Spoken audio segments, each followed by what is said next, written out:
sababu ni hatari, lakini tutende hivyo. So bila kupoteza muda wetu, somo letu la leo litakuwa kuhusu vijana katika mazingira ya imani. Hii itakuwa somo letu la siku ya leo. Na kwa sababu gani nimechoose hiyo somo? Mwenyewe ni kijana. Kuna mambo mengi ambayo tunaishi ambayo hayako kiimani zaidi. Tunaishi katika maisha ambayo amsali Mwenyezi Mungu alikuwa na hapana. Si vyema nikae peke yangu na tulisi nipashe wenzangu. So bila kupoteza muda, msomaji wangu ninataka unaosoma kitabu cha Timotheo wa kwanza sura ya 4 mstari wa 12. Timotheo wa kwanza sura ya 4 mstari wa 12. Timotheo wa kwanza 4:12. Tunasoma kwa jina la Yesu. Timotheo wa kwanza sura ya 4 mstari wa 12 unasema, mtu awaye yote asiudharau ujana wako, bali uwe kielelezo kwao waaminio katika usemi na mwenendo na katika upendo na imani na usafi. Amen. Haleluya. Amen. Haleluya. Amen. Tumekwenda kusikia neno kesi linatuambia hapa mtu asikudhihaki. Kidogo. Ndio hivyo, mtu asikudhihaki ni kama hivyo tu. Vijana wengi wa sasa tunapitia mambo ambayo ni magumu ambayo tunashindwa kuyaishi. Mtu anaweza kuja hapa anavuta sigara na kunywa pombe na kuchukua kwenye ile hatua, unashindwa kuwa na msimamo. Ndio ukisoma vizuri hapa alikuwa ni Mtume Paulo alikuwa anamkumbusha Timotheo. Akasema umri siwe ni kigezo. Umri ambao tuko nao sisi siwe ni kigezo ambao inaweza kukuzuia wewe kuifanya kazi ambayo inakupashia faida katika maisha. Vijana wengi wa sasa tunaishi katika maisha ambao nilikuwa na enjoy life, nilikuwa Ulaya, lakini anashindwa kujua maisha yake ya baadaye. Ndio anakuambia umri sio kigezo. Hawezi kukuzuia kufanya ndoa na Mwenyezi Mungu. Unaweza kukuta kijana kama 18 anasema bado nipo mtoto, bado nilikuwa na nguvu, bado nitafanya kazi mbeleni. Lakini Mwenyezi Mungu anapenda vijana mfanye kazi bado uko kijana, ili wewe uzidi kukua na uzidi kuwa imani, ili mbele usije ukapotoka. Usije ukategemea ulikuwa kama babu yako pale, mzee wangu pale, alafu unategemea uanze kumtafuta Mungu kwa wakati. Haitakuwa kawaida na haitakuwa rahisi wewe kumeleta, kwa sababu uliishi katika mazingira ambayo hayakustahili. Umeishi katika mazingira ambayo hayakufaa wewe kama kijana. Kwa hiyo ni kipindi ambacho unatakiwa kama kijana uishi katika mazingira ambayo yanapendeza Mwenyezi Mungu, ili njia yako iwe safi. Amen. Amen. Amen. Amen. Tena hiyo verse moja inatuambia kwamba vijana tunapaswa kuwa mfano kwa wengine. Vijana tunapaswa kuwa mfano kwa watu wengine. Mimi kama kijana nilikuwa ni kwangu msela nilendesha hapa, utanifuata kwa sababu ndio gisi niko. Lakini kama nilikuwa naishi katika mazingira ambayo wewe mwenyewe ukifanya kuniona, hiyo tabia yako utashinda kuniletea nayo. Na kwa mfano mzuri kwako, unakuja kukuokoa katika njia ambayo wewe ulikuwa huko pale. Ulikuwa mtu ambaye unaishi katika mazingira ambayo hayakustahili, kwa sababu nimeamua kuwa mfano bora kwako, nimeamua kukuwa na benefit katika maisha yako. Unajikuta tunaishi katika mazingira ambayo Mwenyezi Mungu anazidi kutuongoza na tunazidi kuimizana kiimani. Vijana wengi tumepotea sana. Nilikuwa katika maisha. Tulikuwa katika maisha kabisa, lakini iliyopita huko watu walikuwa ni hatari. Mimi na rafiki yangu pale. Amen. Lakini tukaamua kupasha maisha yetu kwa Mwenyezi Mungu. Mungu akaamua kutuchukua pale tulikuwa, akatupeleka kwingine. Nilikuwa sipendi kanisa, lakini kwa sababu niliamua kutoka katika yale mazingira ambao mimi alikuwa anistahili kwenye kipindi. Yaani ilikuwa na hoja ile kipindi ule muda ambao nilikuwa ndo kijana, bado napenda kuishi kama misera. Nilikuwa kama darasa. Amen. Amen. Lakini kwa sababu nikatoka pale kwenye nilikuwa, nikaamua kubadilisha mazingira ili nione hapa kwenye nilikuwa na hapa pako tofauti gani. Nikaja kuona hapa palikuwa tu uharibifu, kuharibu pesa, kufanya vitu ambavyo si vya maana. Lakini hapa kwenye niko inanipashia hekima ile wisdom ya kufanya vitu nafikiria kwanza. Na kuwa na mawazo ya kuwa nafikiria bado niko kijana, inabidi maisha yangu ni yapani na kuwa na mwelekeo ambao utakuwa ni sahihi. Bwana Yesu asifiwe. Amen. Asifiwe tena. Amen. utanisamehe tu. Napigwa na kikohozi sana. Tena hiyo tena vijana tunahimizwa kuonesha sifa njema na kuishi maisha yanayompendeza Mwenyezi Mungu. Vijana hapa wanaongelea wazee. Hapa wanaongelea tu ni vijana tu. Vijana tunaishi katika kama kisi nimesema hapo awali. Vijana tuko type ya nyingi ambazo ziko tofauti. Kuna vijana wa kanisa, kuna vijana ambao wanaishi tu wanaamini Mungu kwa lakini sio watu wa kanisa. Kuna wale vijana hivi sasa ni ile klabu tu. Hivi sasa ni yeye sehemu ambazo yeye anaona kuna mtu anaenjoy. Naona. Hizo sio tabia ambazo zinampendeza Mwenyezi Mungu. Mwenyezi Mungu anapenda vijana ambao wanajituma, ambao wanafanya kazi yake kwa bidii. Ili wewe ufuone ufalme wa mbingu inabidi msingi wako kwanza wewe kijana. Wewe ni msingi ambao wewe unaona. Usitegemee kujenga nyumba, alafu unasema msingi uko kama msingi wako si mzuri nyumba haitafika mahali. Lakini kama msingi wako uko umenyooka wewe kama kijana, utafika uzee utakuwa sawa. Nakwambia umtumikie Mungu kazi kipindi cha ujana. Wakumbuka tunaambia wimbo hapa. Wanajua wimbo. Ufanye kazi yako wewe kijana ili uwe na benefit za maisha. Fanya vitu ambavyo vinapendeza Mwenyezi Mungu ili hapo mbele usije ukajitia maamuzi ambayo utakwenda kuwaweka kishakuwa nyuma. Bwana Yesu asifiwe. Amen. Asifiwe tena. Hapa naongea na vijana sio wazee.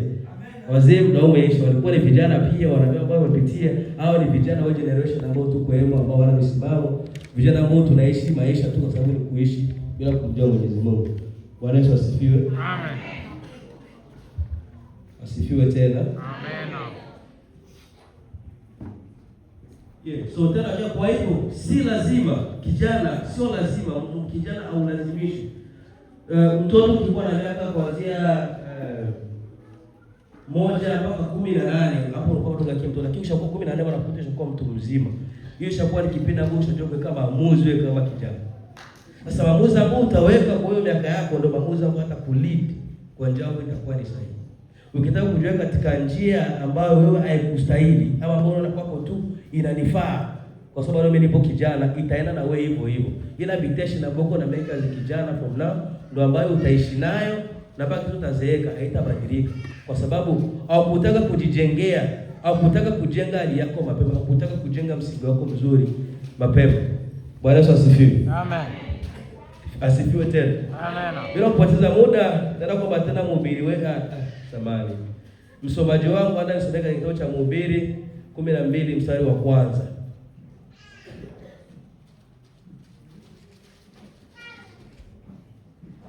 Mhubiri 12 mstari wa kwanza.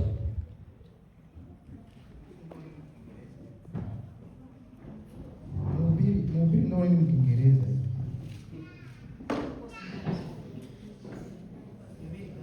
Mhubiri 12 mstari wa kwanza. Kutoka Mithali hizo ni Mhubiri. Kutoka Mithali. Hata tumie nisome. Songs of Songs. Bwana Yesu asifiwe. Amen. Asifiwe tena. Amen. Ya kitabu cha Mhubiri Song of Songs.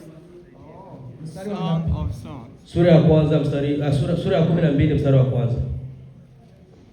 Song of Solomon. Bwana Yesu asifiwe. Basi kitabu cha Mhubiri sura ya 12 mstari wa kwanza inasema, mkumbuke muumba wako siku za ujana wako kabla hazijaja siku zilizo mbaya. Umkumbuke nini? Umkumbuke muumba wako siku za ujana wako. Vijana wengi hatukumbuki Mungu, tunakumbuka Mungu kipindi cha matatizo. Nikiumwa, nikiona nimezidiwa, na kwa Mungu nisaidie. Mungu atakusaidia kama ujitoe kutumikia kazi. Kama wewe haujitoe kufanya na mambo ambayo anataka uyafanye, hata kwenda kukusaidia kwa sababu wewe unaishi mazingira ambayo yeye hayapendi. Kwa hiyo inabidi ujitoe ili ukuwe na faida, ukuwe na ile benefit ambayo utaipata kwa Mwenyezi Mungu. Tujitoe vijana, kwa sababu sisi ndio tumepotoka kabisa. Hawa wazee wetu basi ndio ubwela ni finishi bila hiyo. Kwa vijana tujitoe, tusisubirie zile siku uisha zidio. Ushakuwa wewe ndio mwenye atarudi. Kwa shida ni Mungu mwenyewe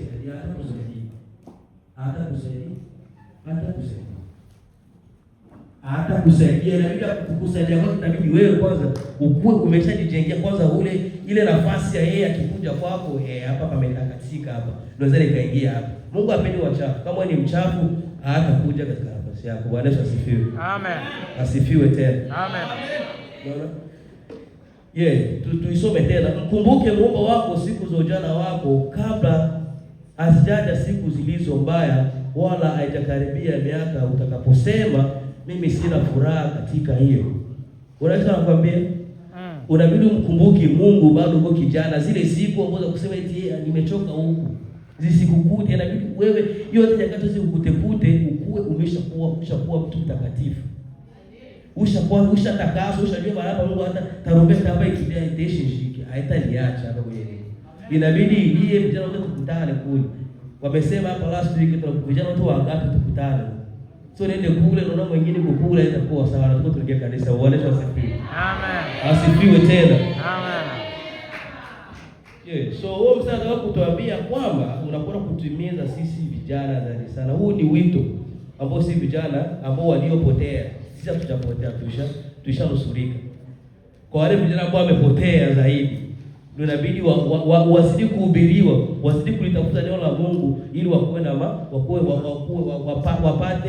wapate benefits kwa vile vitu. Vijana tunapaswa kujijengea uhusiano na Mwenyezi Mungu. Vijana tunataka tujijengee uhusiano na Mwenyezi Mungu. Wengine wanakuja kwa kanisa lakini hawajui wanatafuta nini. Kila mtu anakuja hapa kanisa iko na title yake hapa. Kila mtu anakuja hapa anajua nimekuja hapa kwa sababu fulani anakuwa mzuri yule.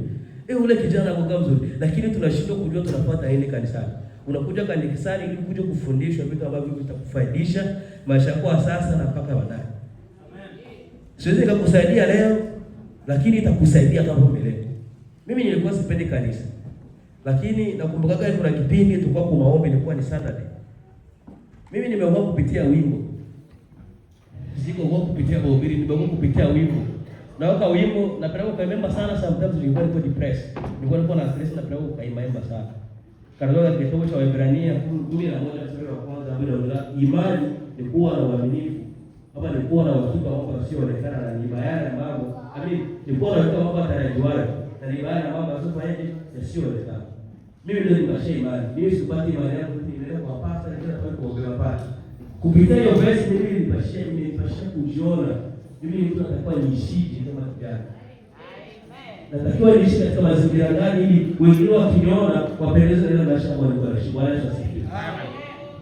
Ni mambo kujengea mfano kwa wengine mimi akiniona sema ule kijana alikuwa dhaifu, lakini maisha yake sasa hivi atotoka tukaweka tena kwenye hizi haya maisha ambayo tunaishi. Kwa kama kijana, mtu kama kijana bila ujenge mazingira, uhusiano wako na Mwenyezi Mungu na vitu utafute kwa bidii.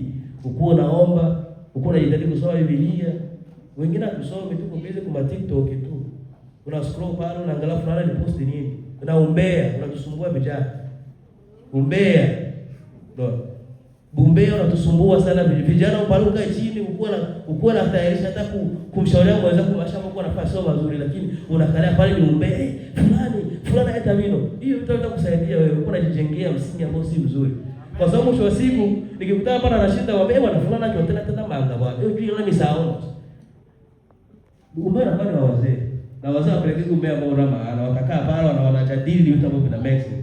Ambao wanajua hii hapa itakwenda kusaidia ni jamii ambayo tuko nayo. Ni BBC. Radio Kwizera. Kwa vijana tusikue na hiyo hali za umbea, tusikue na zile hali za kukutana tunaona tu ni mademu. Tunaongelea tu mbona msiache wangi ni wapi? Unapata kwa sababu kama Biblia kidogo, hakuwa hata na ile knowledgement. Hakuwa anajua. Wako vijana wengi hapo kimuuza Biblia hapa Bible ajui. Uko na Bible gani ambao unapenda katika Biblia ajui. Na anakuja kanisa kila siku. Anakuja hapa tu ule msia shiki na itabiri ni pakele kabisa. Ule msia ni itabiri ndio mashamba yote tunaangalia. Kwa hiyo sio vizuri. Kijana kama kijana jijengee msingi ambao wewe utakusaidia hapo mbele. Sio msingi wa sasa hivi. Yaani sio kitu ambacho kitakuwa sasa hivi, ni kitu ambacho kina happen huko baadaye, maisha ya baadaye. Wenzetu wazungu wanakuwa na akili sana. Mzungu anaweza kaa sehemu iko anajenga kitu kwa miaka 5. Na ukifika kwa nasema watu mbona wamalizi, lakini wanajua a good foundation inaleta something ambayo itakuwa better. Yote kama barabara ambayo tunaona haijajengwa kwa siku moja. Haikujengwa kwa siku moja. Tulikuwa tunakaa Oxley, kuna hii na Ipswich Highway imekaa pale for 5 years iko na jengo. Na bado nakomai kwa pale kwa sababu gani? Msingi ulikuwa ni mzuri. Walianza wakasema, "Iba plan yangu nataka hii kitu ilikuwa hivi ili tusaidie baadaye." Sio kitu ambacho kitaharibika sasa hivi. Usikote ni imani ya siku ya Mungu tu unakuja kanisani. Ndio imani yako inakuwa pale ndio kujazwa. Imani yako inabidi kila siku ukue msafu mbele kwa macho ya Mungu. Ukue mfano kwa wengine, wengine wakikuona wanasema yes. Huyu hapa ni mfano wa kuigwa. Usije kuwa hapo na kunywa pombe hapo na pale kwa rafiki yangu, hapo itakugaa. Sitakuwa rafiki yangu anakunywa pombe, na siku nyingine rafiki yangu anakunywa pombe. Ulikuwa rafiki yangu hapo anakunywa pombe nini? Nilikwambia mimi sipendi au maisha bora. Mimi sikunywa pombe, sikunywa sigara. Yaani hizi baba, na kule ndio kama shaka tumia hapo kuja kwa rafiki yangu hapo anakunywa pombe. Mwenye siku utakufuata tu, bwana acha mimi nionje. Inakuaga aje? Inakuaga nani onje yana shida. Acha nionje. Sasa unakuta kuliko wewe ukuwe mfano wale mtu unaenda kuiga mfano wa mtu ambaye haukukua. Na ukionja hivyo ndio unaenda hivyo mazima utoki. Yaani ukishaonja tu, ukionja hivi kuna usionje. Yaani ujue unaenda wewe. Kubadilika kwako ama kupata tena wokovu hapo ni lazima sasa ukutane na watu ambao watakuongelesha ili usikie. Utashinda kusikia kwa sababu uliishi katika maisha ya Ukristo tena ukajitoa kukumbana na watu ambao hawakusaidii chochote bali wanakupotosha. Wanakuambia onja tu kwa kila madhara. Na kuna shida kuelewa physically ama spiritually unajaribia maisha. Bwana Yesu asifiwe. Amen. Asifiwe tena. Bila kupoteza muda wetu na si rafiki, nakuona kwamba msomaji tena ni kitabu cha Methali 22 mstari wa 6. Methali 22 mstari wa 6. Bwana Yesu asifiwe. Nasoma Methali ya 22 mstari wa 6. Mstari wake wa 6 inasema, Mlee mtoto katika njia impasayo. Bwana Yesu asifiwe. Naye hata iacha. Haleluya. Hata atakapokuwa mzee. Amen. Haleluya.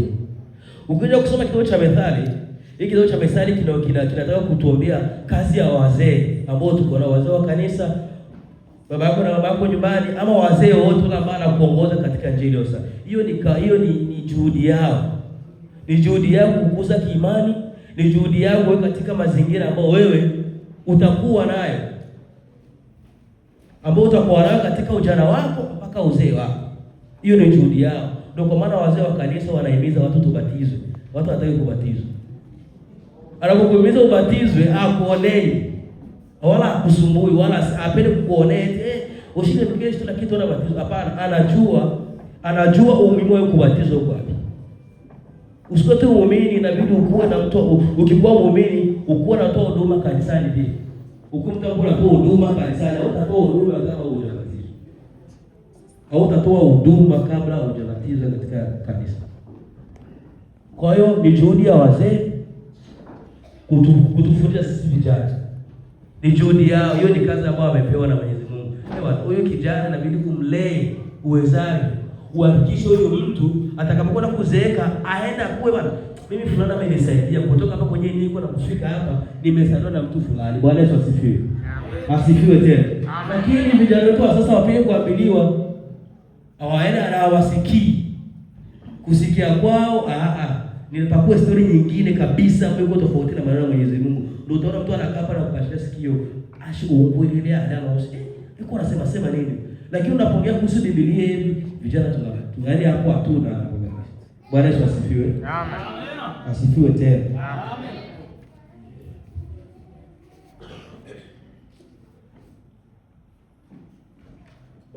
So kipengele hiki kinataka kutuambia kwamba uwajibu wa wazazi kama sisi nimesema.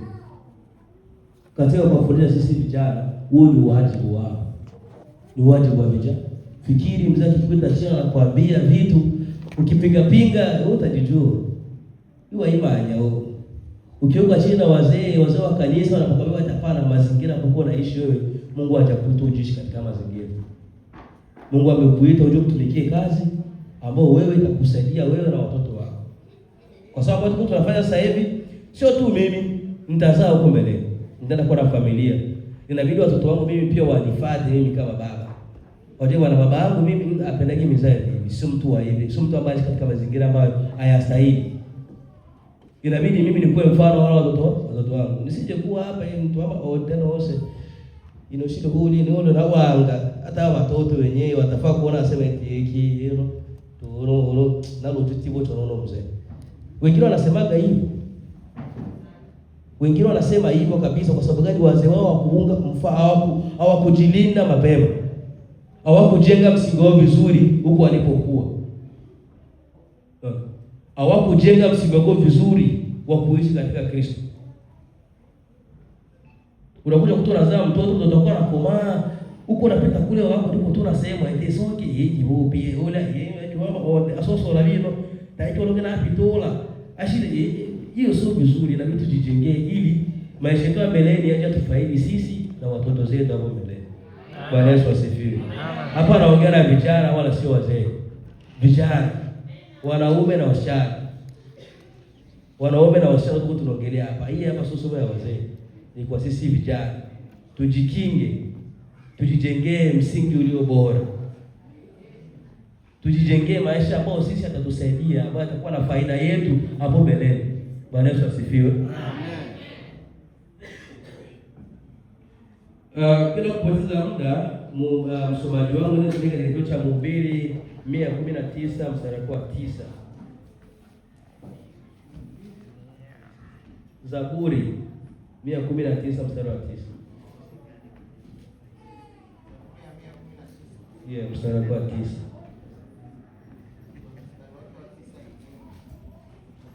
Nasoma Zaburi ya 119 mstari wake wa 9, inasema, jinsi gani kijana aisafishe njia yake kwa kutii akifuata neno la Mungu. Bwana Yesu asifiwe. Bwana Yesu asifiwe tena. Unasikia hapo wanakuambia na kupashana jibu ni jinsi gani kijana usafishe njia yako. Inabidi ufanyaje? Utii maneno ya Mwenyezi Mungu. Ili wewe uwe msafi mbele za Mungu. Mungu apendaki wachafu. Au utakuwa mchafu hapo unategemea yeye akona kutumikia mazuri hapa. Inabidi kwanza ujisafishe ili yeye akikuona na sema eti hapa pana stahili mimi kuingia. Hapa pana nistahili. Kwa hivyo inabidi tujisafishe kwa kulinena neno la Mungu, kwa kufanya mambo ambayo Mungu anastahili sisi ambao anatuagiza sisi kuyafanya. Vijana tumepotea sana. Tumepotea sana. Especially generation yetu haiko very bad. Haina benefit yoyote. Watu waone, lakini generation yetu sasa wewe itafikia huko mbele itakuwa worse. Kwa sasa hivi tu watu wanashinda kutii maneno ya Mwenyezi Mungu kwa sababu niko napiga zangu pesa, acha nizangu kazi. Na Sunday unaenda kazini. Na Sunday mtu kwa kupika mali tu Sunday hata mbwa atumiki. Bwana Yesu asifiwe.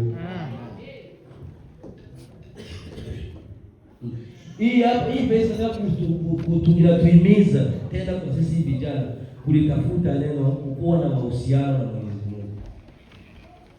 Ukikuwa na mahusiano mazuri na Mwenyezi Mungu katika ujana wako, utazidi kukua na furaha. Unapokuwa na uhusiano mzuri na Mwenyezi Mungu, amini niliyokuambia, utakuwa sawa. Katika nafsi, katika mwili utakuwa sawa, utakuwa na amani ya roho. Utakuwa sawa, usiko tu na furaha tu ya nje. Usiko tu na furaha ya nje, mtu unabidi kuwa na amani ya moyoni. Na kumbuka nilienda ku interview na kukutana na bosi wangu. Bosi wangu akaniuliza, unajisikiaje siku ya leo? Nilimwambia tena najisikia furaha. Akaniambia uko na uhakika? Nilimwambia yes. Akaniambia furaha inamaanisha nini? Nikamwambia hapana, mazingira yenyewe niko nao sasa hivi mimi najipashia furaha. Akasema uko wrong. Acha nikupashie good answer. Unapoulizwa unajisikiaje? Jiangalie kwanza kabla ujibu. Furaha ni kitu ambacho kipo tu, nimepata pesa sasa hivi, hiyo ndio furaha ambayo unaipata. Umeona fulana amekufurahisha, kile kitu kinafurahisha. Lakini amani sasa ni pale wewe uko, yani huko roho yako, yani upo tu, hauna shida yoyote. Uko na furaha lakini iko katika nini? Amani yako. Uko na amani ya roho. Furaha ni kile kitu ambacho kinakuja tu cha pale tu, eti nusu kutokea praise, acha nikue pale. Hiyo ni furaha kwa sababu fulana afanye kitu ambacho kinakufurahisha kwa ule muda. Huo ndio tofauti wa vitu ambavyo tofauti kuwa na furaha na kuwa na amani ya moyo. Kwa unapokuwa na amani ya moyo, unajikuta hautakuwa na ugumu wa kitu chochote. Hautakuwa na ugumu na kitu chochote. Mimi nilikuwaga mama kwa anajua. Nilikuwa mtu masira sana. Hata sasa hivi nakuwa nayo, lakini ishakuwa na limitation. Haikuwa kitu ile ambayo inaweza kuwa na madhara. Nilikuwa mtu masira sana tu. Mimi mtu anaweza kaniambia kitu, nitakupeleka ubishi. Ninakuwa mbishi sasa hivi, lakini sio sana. Bwana Yesu asifiwe. Nakuwa mbishi lakini sio sana. Lakini kipindi ambacho nimebatizwa, nilianza kuomba sana, nikamwambia Mungu, hapana. Mimi sitaki kuishi kwenye maisha. Nataka niishi katika maisha ambayo mimi niweze kuwa tu na amani tu ya furaha. Sitaki niweze kuwa tu na furaha kwa sababu nimeona kitu fulani, ama kwa sababu nimekutana na mtu fulani ndio nilikuwa na furaha. Nilikuwa najidanganya mimi mwenyewe. Kwa sababu nilikuwa nateseka ndani ya nafsi yangu, roho yangu inaniambia hapana, hauko sawa, lakini outside najifanya niko sawa kwa sababu nilikuwa nacheka, tunakutana toa sehemu au semenyo ya mboga hii, lakini ilikuwa najidanganya mimi mwenyewe. Kipindi ambacho ninaanza kukaa, nikaanza kuona na kama badilika. Nikaanza kuona mimi nafsi yangu inaanza kuwa na amani zaidi. Ndio kwa nilikuwa nacheka, nilikuwa namaanisha kucheka tu kwa nini nacheka. Sicheki kwa sababu ya watu. Ndio ile furaha, unacheka furaha ile ndio. Furaha ile ndio unacheka. Unaona? Hiyo ndio ile furaha. Lakini unapokuwa na amani ya moyo, hata Mungu atakutumikisha kwa sababu uko na amani ya moyo. Unaweza kufanya kazi kwa bidii. Mtu ambaye uko na amani ya moyo unaweza kujituma kufanya hata vitu kwa sababu uko ile speak kwa Kiingereza nikasemaje, kama ni passion something, kama passion. Uko na passion katika mwili wako. Uko ile unaweza kujibana, unaweza kudili na vitu. Lakini kama uko ule mtu ambaye hauwezi kudili na vitu, ni vigumu sana wewe kufanya kazi yoyote. Hautaweza. Kwa hiyo unapokuwa na amani ya moyo, unakuwa ni mtu ambaye umesafikana. Yaani uko sawa, hautakuwa na stress. Stress zitakuja, utajua namna gani kuzimaliza. Mtu atakusumbua hivi, utajua namna gani kuongea naye ili mtu asizidi kukusumbua. Bwana Yesu asifiwe. Amen. Bwana Yesu asifiwe tena. Lakini kwa sasa hivi kila mtu anatumia power. Kila mtu anatumia nguvu kuongea na watu wengine. Fulana anaambia kitu fulani, huyu anajua kitamalizana naye. Mnabebana for no reason. Unabebana na mtu kitu ambacho tu ukisema eti aparato tu, let me calm down sasa hivi. Acha mimi nitulie. Acha tumia pale tulie ili hii kitu isiende mbali. Lakini unaamua kutumia hasira kusolve problem, haitakuwa. Bwana Yesu asifiwe. Hapa ni sisi vijana, sio wazee. Wazee wanajua kujicontrol. Vijana niko naongea na vijana. Bwana Yesu asifiwe. Naona mimi muda wote unaenda sana. Napenda kuongea lakini unaona tu mtu unaenda. Basi leo kupata muda, msomaji wetu nisomeka katika kitabu cha Wafilipi 4:13. Wafilipi 4:13. Yes. Tunasoma Wafilipi 4:13 inasema, na yaweza mambo yote katika yeye anitiaye nguvu. Bwana Yesu asifiwe. Amen. Bwana Yesu asifiwe tena. Biblia inakwambia unaweza kufanya mambo yote kwa yule anayekutia nguvu. Mtu ambaye anakutia nguvu sio jini. Mwenyezi Mungu anapasha nguvu ya kwenda kujibu. Kwa Mungu anapopashia nguvu wewe kijana, ile nguvu hatakuharibisha yote ni kuharibisha. Akupashini ile nguvu ya kuamka asubuhi. Kuko wengi ambao wanakufa sababu wanaamka wewe. Kuko wengi ambao wanakuwa vile, Mungu yeye anapata maajabu kwa sababu wanaamka, lakini Mungu anakupashia nguvu sio wewe kuziharibisha kwa sababu havina thamani. Amka kama ni kuomba, nitaje kufanya mambo ambayo atapendeza Mungu. Bwana Yesu asifiwe. Amen. Asifiwe tena.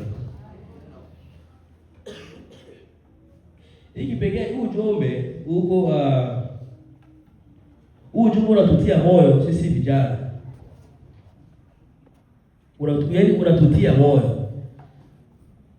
Unatutia moyo wa kuzidi kutenda kazi ya Bwana kwa bidii, kuzidi kutenda kazi ya Mungu kwa bidii. Ndio maana ujumbe huu. Ndio maana inasomwa na yaweza mambo yote katika yeye anitiaye nguvu. Ukikuwa na imani katika kazi ya Bwana utafaidika. Usipokuwa na imani hautafanya kitu chochote kile.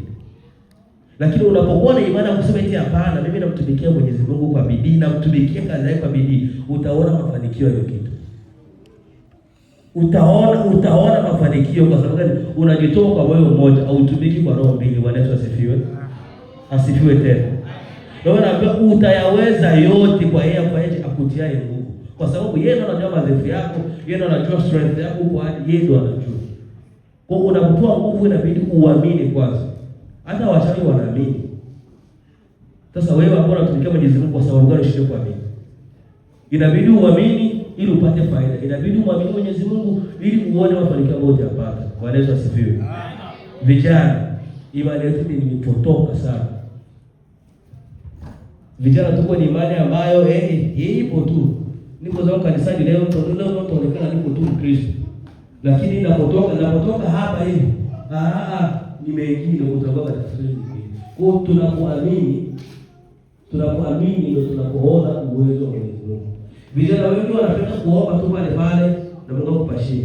Mungu apeane.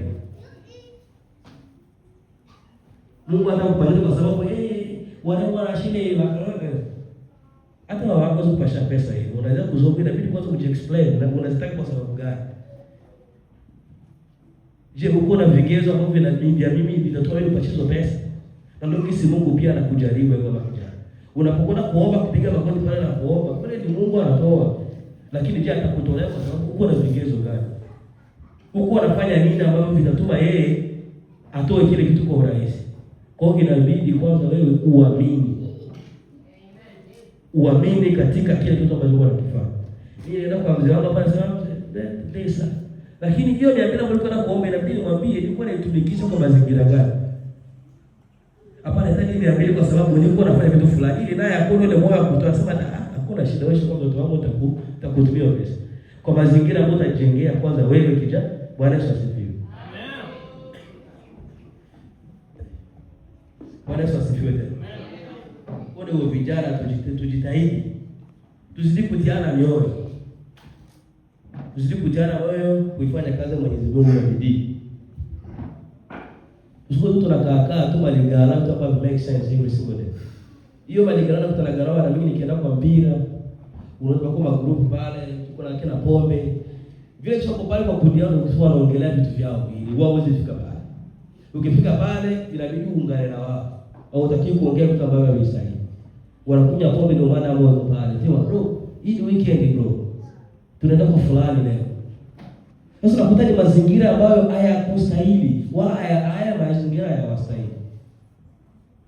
Lakini kwa sababu wameshajijengea kwenye ule msingi wa kusema eti hapana, mimi nitakuwa mtu kila every weekend niko klabu, every weekend mimi ndio niko na kachupa pale kapombe. Unakuta ile ni mazingira ambayo hayamstahili yeye kijana, lakini baada anaona inabidi tuifanye tu kwa sababu ni ishazoea. Iko na akili na ile ndio ukimya ambao pia unatakiwa kuwe nawe kama kijana kutumia kazi ya Mwenyezi Mungu. Bwana Yesu asifiwe. Vijana wengi tumeishiwa na akili, hatuna akili tena ya kufanya kazi ya Mwenyezi Mungu. Tunafanya tu kwa sababu ni kufanya, lakini hatujui tuko na malengo gani. Hatujui tunakuja kufanya nini kanisani. Watu wanakuja, mtu mzima yuko kule nyuma na simu, tu sasa muulize mbalubiri nini? Pastor anasema kitabu gani ni shiki. Nilisikia tu mhubiri lakini shiki ile tawewe. Vijana, tujitahidi. Tuko tunamezana katika kazi ya Bwana. Sio kazi rahisi. Hii sio kazi rahisi usifiketi ni kwenda tu hapana, sio kazi rahisi.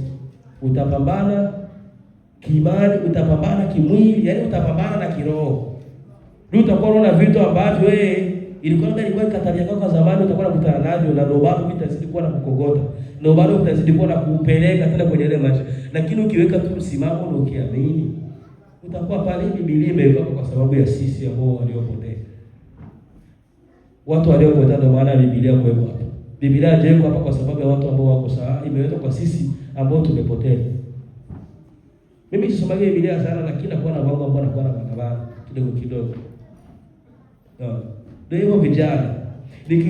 Iko out of mother. Ukianza kwenye kitabu cha Matendo ya Mitume 2:15 kushusha bado. Ukianza kusoma pale vile unakuta inasema ambavyo siku za mwisho itakavyokuwa. Sasa na wewe kijana wewe ujizengee mazingira ili siku ya mwisho itakapofika Yaani Mungu amjue huyu mtu yuko na vigezo ya mimi kumpashia nguvu ama kumpashia uwezo wa kuona ama uwezo wa kutabiri. Inabidi ujijengee mazingira ambayo yeye mwenyewe atafanya, akikuja hapa anasema huyu hapa ni mtu wangu. Huyu hapa ni mtu wangu. Lakini vijana hatuna mazingira ambayo tuko hapa ni mimi nikutazama zangu ni nini? Si ni kuenda tu. Yaani hakuna mtu kuongelea kuhusu Biblia. Nikukutana hapo bwana toe ompe na bao mimi na Ipswich. Toe gani ngoja tunapata kuuza ku drive lakini hatuna nguvu hata za kusoma kitabu zinatosha. Bwana Yesu asifiwe. Bwana Yesu asifiwe tena. Kwa vijana tukua na msingi ulio bora. Vijana tujikaze kuendelea katika kazi ya Bwana. Bwana Yesu asifiwe. Ukiona rafiki yako anaenda katika njia ambayo haistahili. Ukiona rafiki yako tu anaanza leo bope, huku sio kuzuri. Mwambie, ukiona usikia achana naye. Kwa sababu kwa siku yeye ataenda kuconvince mtu mbaya, na anajua kuconvince mtu ambaye katika kweli. Mtu yote ambaye yuko na roho mbaya, mtu yote ni mtu ambaye anajua kuongea sana kukuzidi wewe ambao uko kweli. Atafanya tu kitu chochote pale tu mpaka utamsikie. Unapobadilisha maamuzi yako, unapobadilisha mawazo yako kumsikiliza yule mtu, wewe unajikuta wewe umeenda hivi. Ndio pale wewe ukienda hivi hautarudia tena. Bwana Yesu asifiwe. Amen. Bwana Yesu asifiwe tena. Amen. Kwa hiyo naona muda hapo umeenda sana. Nilikuwa na mengi ya kuongea lakini au ndio machache ambao tutakwenda kuishia kwa siku ya leo. Huo ujumbe hapo na vijana wenzangu, tujilinde. Tujiweke katika mazingira ambayo yanamsalimu Mwenyezi Mungu ili tukue na faida katika kanisa. Hata kipindi ambacho tutakachokuja tufanyeje? Tuishi katika mambo twende paradiso. Twende paradiso. Tusiishi kwa sababu inabidi twende paradiso na sisi tujue bwana mimi nikitoka hapa naenda. Bwana Yesu asifiwe. Kwa hiyo ndio wote ambao nimeandaa kwa siku ya leo, samani kikozi hiki kinanisumbua sana.